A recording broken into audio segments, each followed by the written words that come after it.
everybody, and welcome to this week's edition of the Sulky Show. Big week for racing at Corbiewood. It's what a number of us would traditionally call the old Murdoch weekend. We've got one day of quality racing coming up at Corbiewood on Saturday afternoon. 11 races to look forward to. First race is at 2 o'clock. The card features the Group 2 Futurity races, one for the Colts and Geldings and one for the fillies. There is also some top-notch 3-year-olds in action. The 3-year-old Colts and the 3-year-old fillies go in the SHRC Oaks, and we've got the SHRC Derby for the 3-year-old Colts. 11 races at Corbiewood. First race there is at 2 o'clock, and the show moves on to York on Sunday, and with the potential of Australian off-course custom coming up over the next few weeks, we are racing in the morning at York. First race there is at 11 o'clock,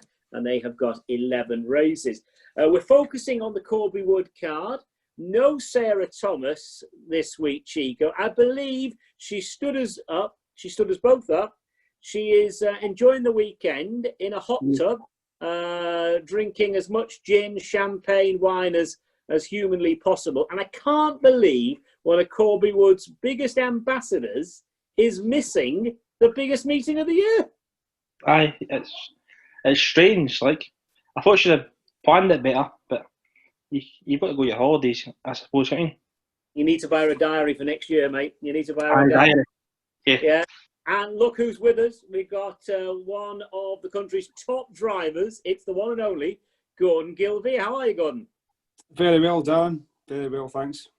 Looking forward to a good weekend, and you've got some big chances at Corbiewood on Saturday, which we'll touch on.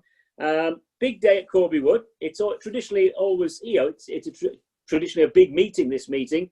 You've got 11 races to look forward to. And if we can just touch on your drives, Gordon, at the weekend here. Four drives and some familiar names among those. Northern Pride, Cheaply Stunning, a Rock and Roll Star.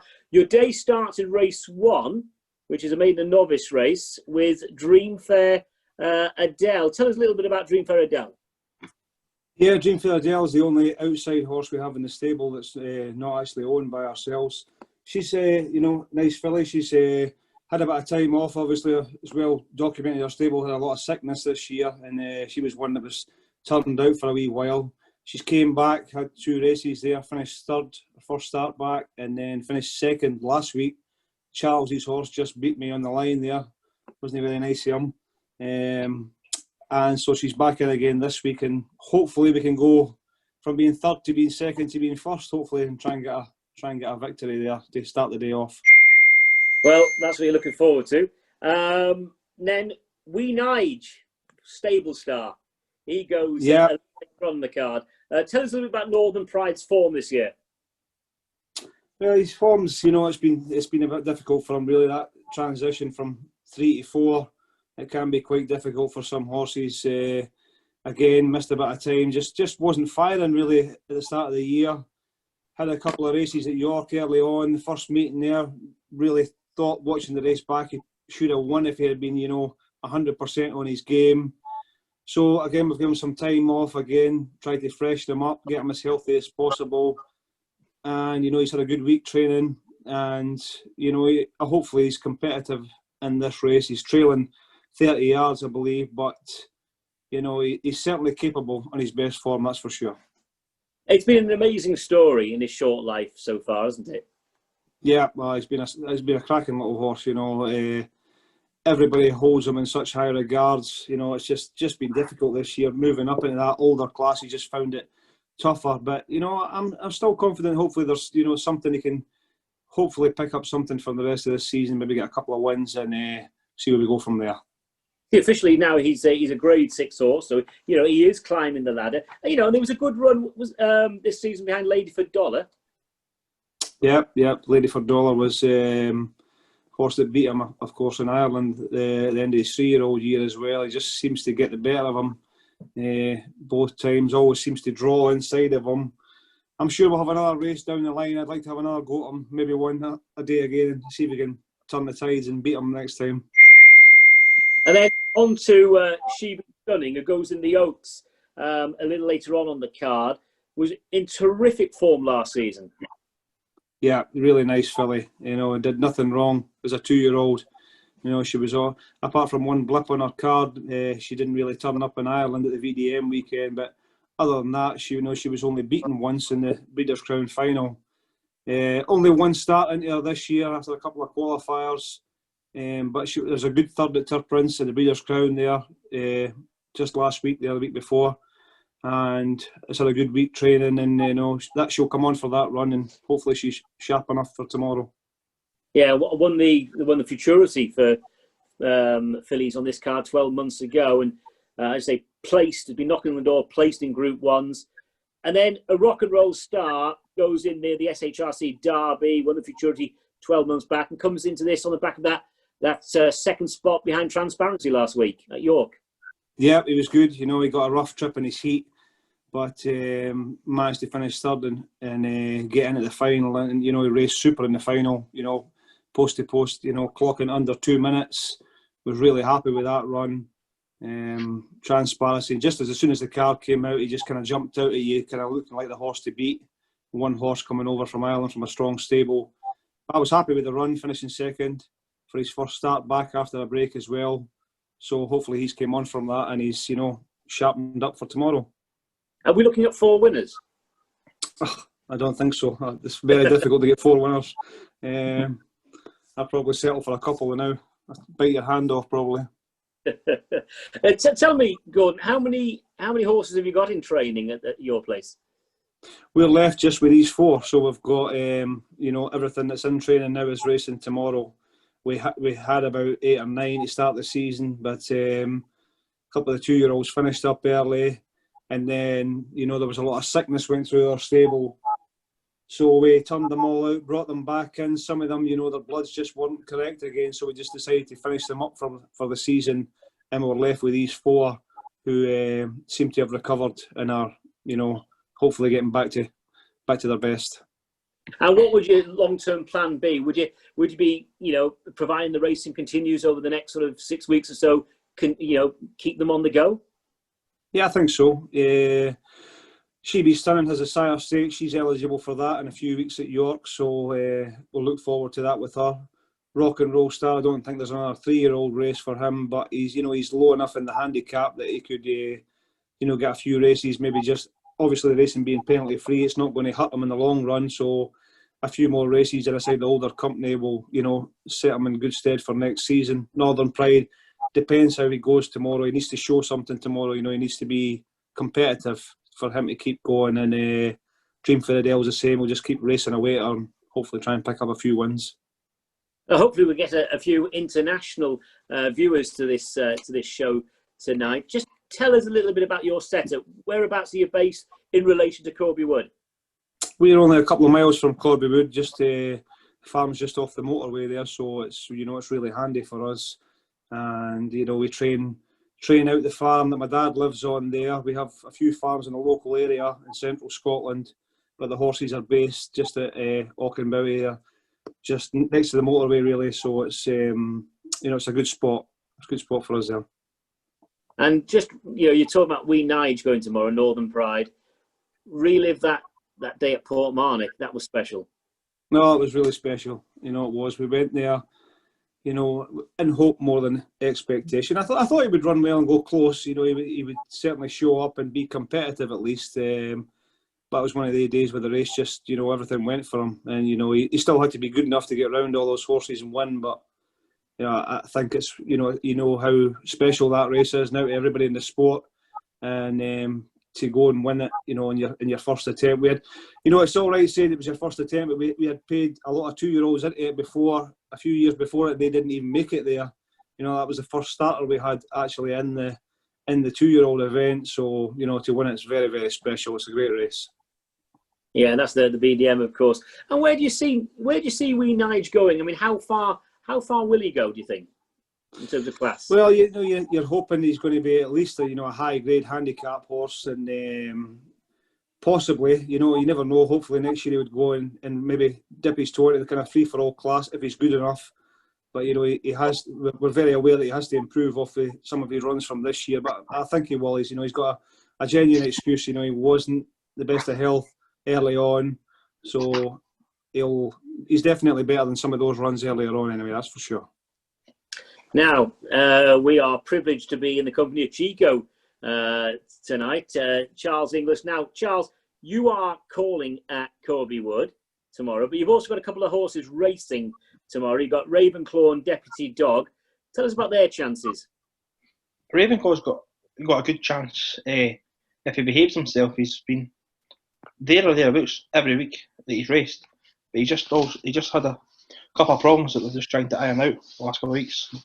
And if we get the problems right, he'll have a good chance. He's got the outside draw this week, which has been his downfall in recent races at the start. He finishes them strong. And then the other horse, Deputy Dog, which is in beside Gordon's horse, a Rock and Roll Star, which won last week, but it'll be a big step up racing against a Rock and Roll Star this week for him. So what you're saying, are you going to chase home a Rock and Roll Star, or is a Rock and Roll Star beatable? Chased it home last year in the 2-year-old.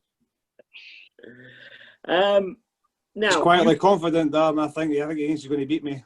Yeah. I'm the last one to train both the Futurity and the Derby winner. Oh yeah, all right. Yeah. Okay. So tomorrow you could be calling your own horses home. Yeah. No, you are. Now listen, Charles, you've been through the card. I've seen your extra form guide. Just highlight a few horses to follow tomorrow on the card. I'll just go through the card just now. I think the first race I fancy Gordon's horse, Dream for Adele. I think it's the most experienced in the race. But the two English horses, it will be there or thereabouts, especially Air Victoria, who showed good speed at York. Race 2, I think Brian's John Allen won very easily last week. Race 2. Race 3 is an open affair. There's 2 or 3 in there that's got chances.